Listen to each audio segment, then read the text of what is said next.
Hi, little one. Well, we'll continue with the book It's Our Garden. I saw the fox go across the yard with something in its mouth. I heard a noise right out here, so maybe it caught a chipmunk, possibly a little rabbit or something. Um, and I didn't get there in time. Um, anyway, the chickens are squawking because that's what they do, especially after there's been a fox around. So let's resume the book. It's called It's Our Garden, and it's about this really thorough and kind of exciting school garden project. The author followed them for a year in the school, watching how they did things. It's in New Mexico, um, Santa Fe, so the climate's different than ours. But I'm trying to turn the page. They're thick pages, so I guess this is one page. So anyway, back to the story. Flowers, vegetables, and fruits are planted in the beds of rich composted earth. A teepee made of bamboo poles stands in the middle of the garden. Some students plant bean pole seeds at the base of each pole. Sorry, not bean pole, pole beans. The difference is bean pole is the pole that the beans grow up. Pole beans are the kind of beans that will grow as a vine up um, any kind of pole or that's nearby. In fact, some people, including me, used to grow them in between um, corn or cucumbers you would do in between corn because it would grow up the stalks and didn't bother the corn, and it was helpful for the vining crop.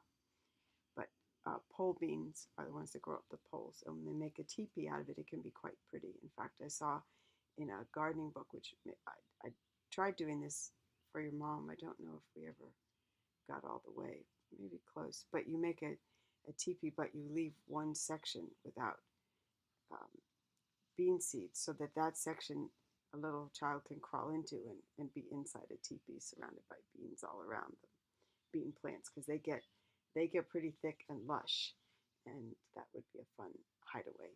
So maybe we'll do that when you're a little bit older. Um, the plants will grow up the teepee and sprout their pods, where the beans will grow. We learned about that in the book Bean yesterday. Meanwhile, in the morning shade of the school, Paul hands out salad green and flower seeds to plant in a waffle bed.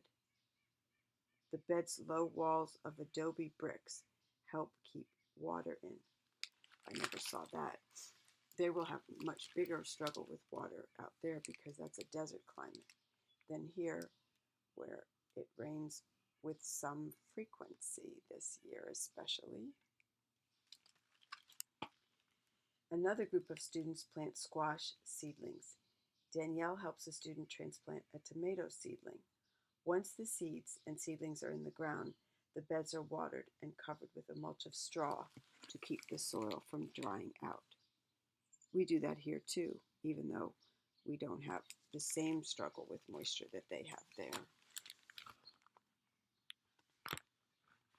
We still do get hot and dry, and little seedlings need to be moist all the time. A lot of water is needed to keep the garden healthy. Very true. When it rains, water flows off the roof down a drain pipe and into an underground tank called a cistern. A solar panel on the roof of the outdoor classroom creates electricity to run the pump that draws water from the cistern. One of the students' favorite jobs is watering the garden. Miss Sue fills the colorful watering cans for them. Those are some pretty small watering cans for a big garden like they have, but they have a lot of children, and so this way they can have a lot of them doing the watering, and they're children, so they aren't as strong as big people. The tomato plants are surrounded by plastic tubes filled with water. I have these. During the day, the sun warms the water in the tubes. At night, the tubes provide the warmth that tomato roots need to grow. When there is no rainwater in the cistern, a hose attached to an outdoor faucet is used to keep the soil moist and the plants healthy. When we buy these, they're called Walla water because it's like it makes a wall, like a round circular enclosure filled with water, because in each of these tubes there's water. Warms up it during the day, and at night the warmth stays in the water, and that way it protects them from colder nights, which is very important. It lets you put tomatoes out much earlier.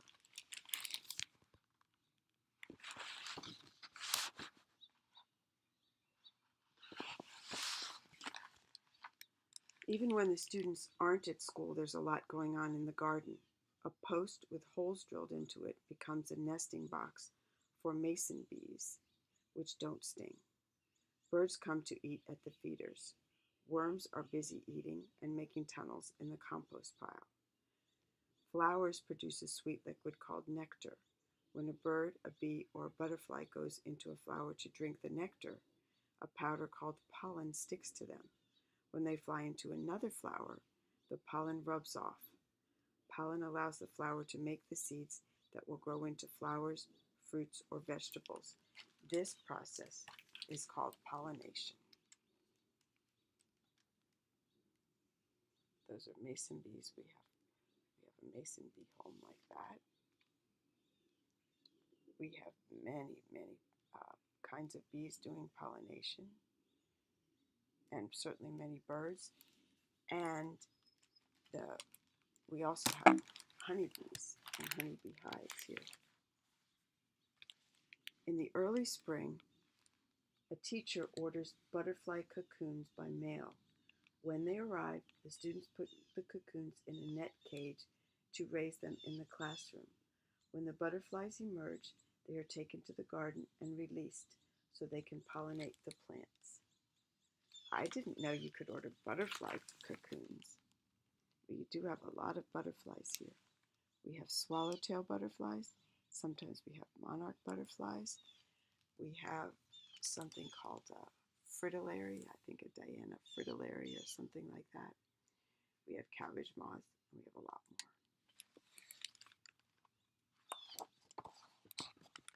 Many different creatures live in the garden or come to visit. Crickets, ladybugs, grasshoppers, and beetles fly, hop, or crawl about.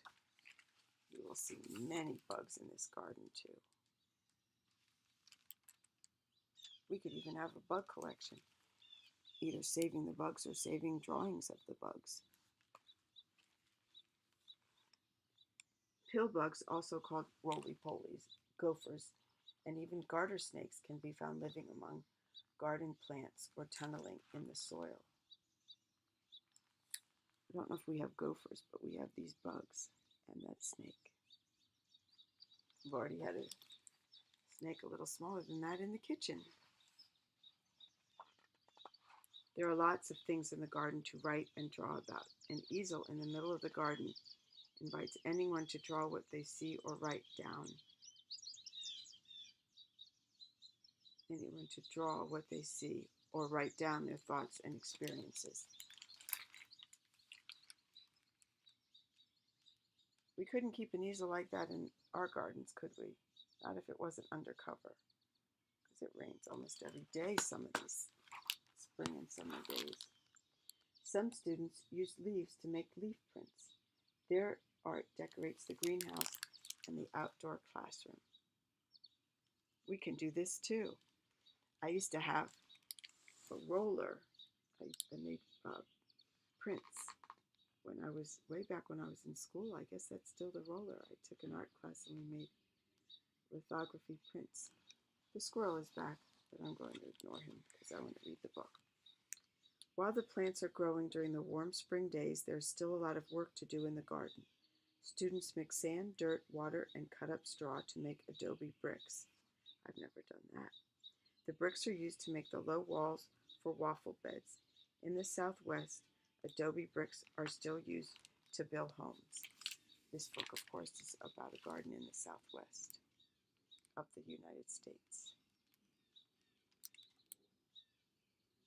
Very different climate than we have. It's fascinating. Adobe is also used to coat the horno, the traditional oven used to bake bread. Every spring, The horno in the corner of the outdoor classroom gets a fresh coat of adobe. That's interesting. I wonder if they use it to make bread. That's fascinating. I've never done that. There are many different plants in the herb garden, such as basil, tarragon, lemon balm, chives, sage, lemon verbena, and Egyptian walking onions. I never even heard of that. Every plant has its own taste and smell.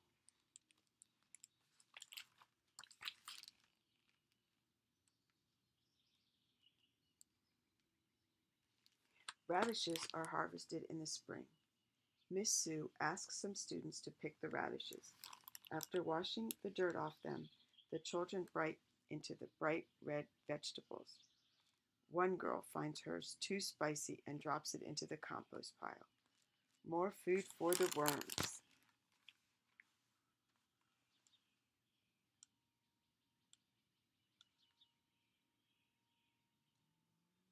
Radishes are not my favorite vegetable. They're a little too spicy for me also, or something. My grandmother loved them.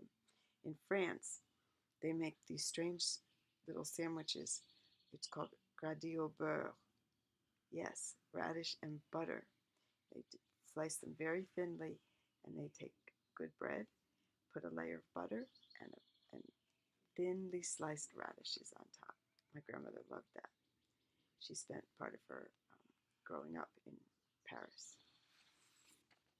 We learn the foods of where we live. I guess you might learn the vegetables here. You might, indeed. I'll hold these pictures up while I read the section on the other side. Let's see if you can see them. On special afternoons and weekends, the garden becomes a place where the school community gathers. Students come back with their parents, sisters, brothers, grandparents, and friends. They compost, seed, plant, transplant, weed, water, and dig. By now the flowers are blooming and the beds are green. The garden is flourishing with so much care.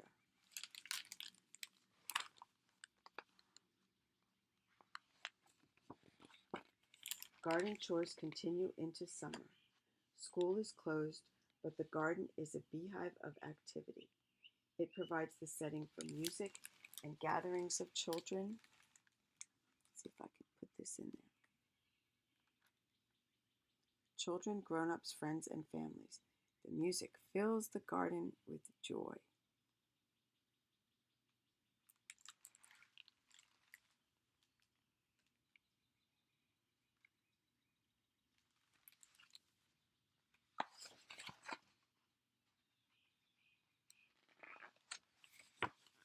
By August, many of the fruits and vegetables are ripe.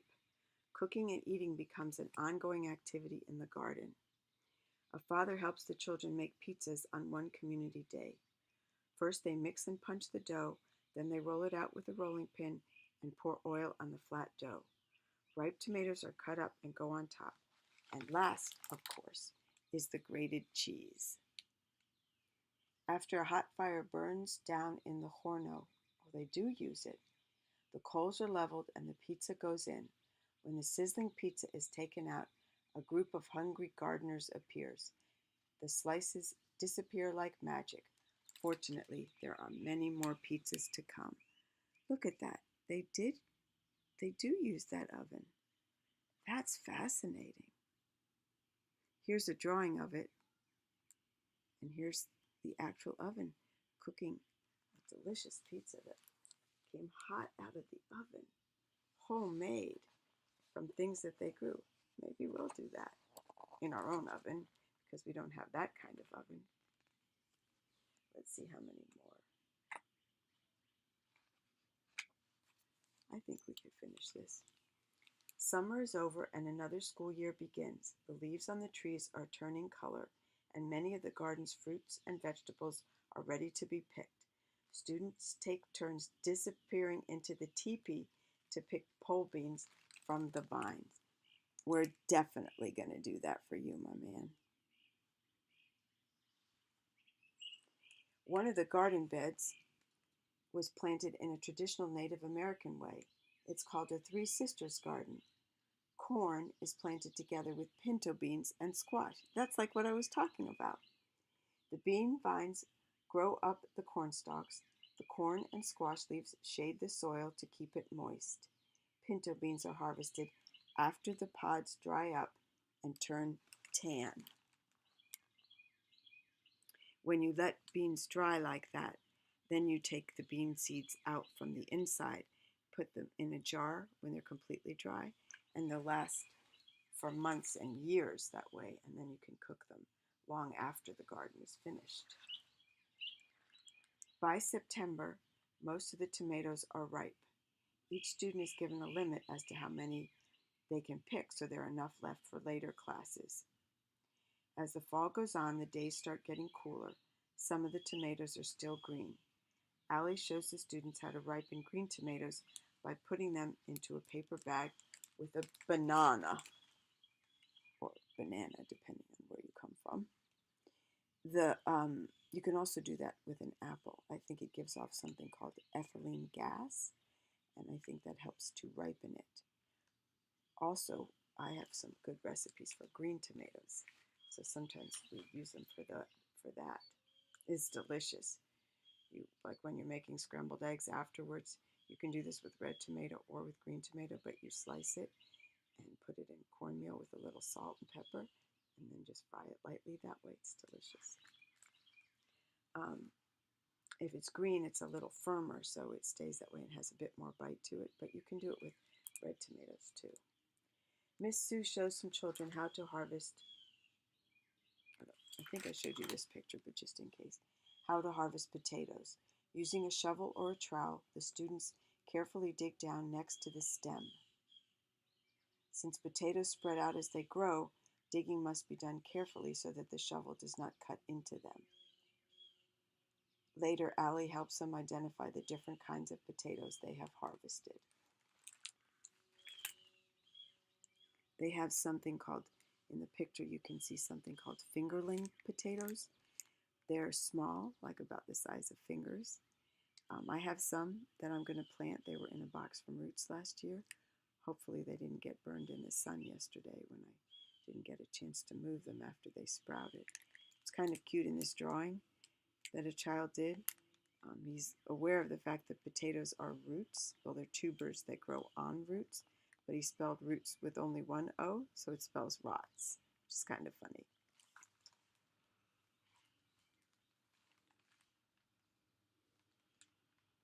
It looks like they have purple Peruvian, Russian banana or banana potatoes, something called a German butterball. Those are the fingerling potatoes and the smaller potatoes.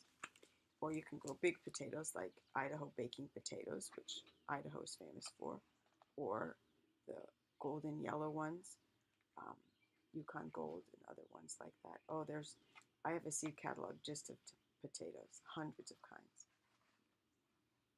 I can't turn the page. What's going on here? It seemed like it was two. Cabbages are a real challenge to pick.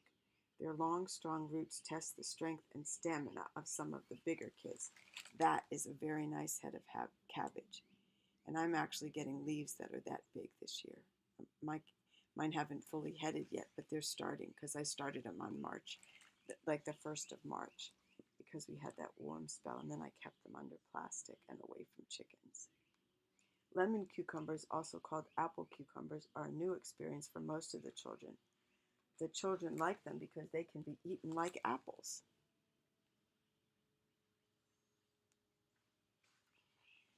In the Three Sisters garden, the strawberry corn is ready for harvesting. The ears are taken off the stalks, husked, and the kernels picked off the cob and saved in a jar. I think that's because they can be popped like popcorn. Oh, yep, they say that on this page. Later, the kernels are heated in oil and turn into a delicious popcorn snack, much to the delight of the children. See what you do? Once they're dry, you rub off the little seeds, the little corn kernels, and put them into a jar to get off the dust, the husks that are there. One way you can do that is to put them on the ground and put a fan on them, and the husks, whatever they're called, the little particles, that enclose it, the little small parts that you don't eat, blow off, but the seeds are too heavy, so they stay. The harvest becomes a chance for Miss Sue to quiz the students on the variety of crops the garden has produced. She makes a game of the quiz, placing the answers face down on slips of paper under each fruit, vegetable, or herb. We could do that very well, couldn't we? We know just about every kind of vegetable there is. Well, that grows around here anyway. But that reminds me, that looks like the kabuka squash. I love that, so I saved seeds from it, so this is the time of year to plant it. I'm glad I saw this picture. It's a reminder. Here's a picture of their quiz. I bet you could name all of these, even at not quite 5 months old. Yep, you got them right. Well done, my man. Well done. Oh, this is a lovely picture. To celebrate the end of the harvest, a series of lunches is prepared with many of the garden's vegetables. These become festivals of good food and fun. And the beautiful flowers and the beautiful drawings. That's beautiful. And somebody's enjoying the sandwich or whatever it is. The last community day of the year brings students, oh dear, this is long, and families together to prepare the garden for winter. The air is crisp and cold. Winds have scattered many leaves to the ground. Frost has turned the leaves to gold. The green plants of summer are shriveled and brown. Dead plants are yanked out of the ground and put into the compost pile. I'm glad we're not at that point yet. We're just at the start of the season. Compost is strained and mixed into the soil. The strawberry plants and beds are mulched with straw, and all is ready to be covered with a blanket of snow. Sleep tight, garden, until next year. I'm glad we're not there yet. I'm glad we're just beginning the garden. I'm ready to. Oh, there is a predator out there, but that individual is called Malcolm. Hi, little Malcolm. Hi, sweetie pie. Hi, sweetie pie. He's coming back this way. I love that boy. The end. This is a good book. It's a long book, so I'm going to sign off quickly. I hope you have a wonderful day, little guy. Okay, bye-bye.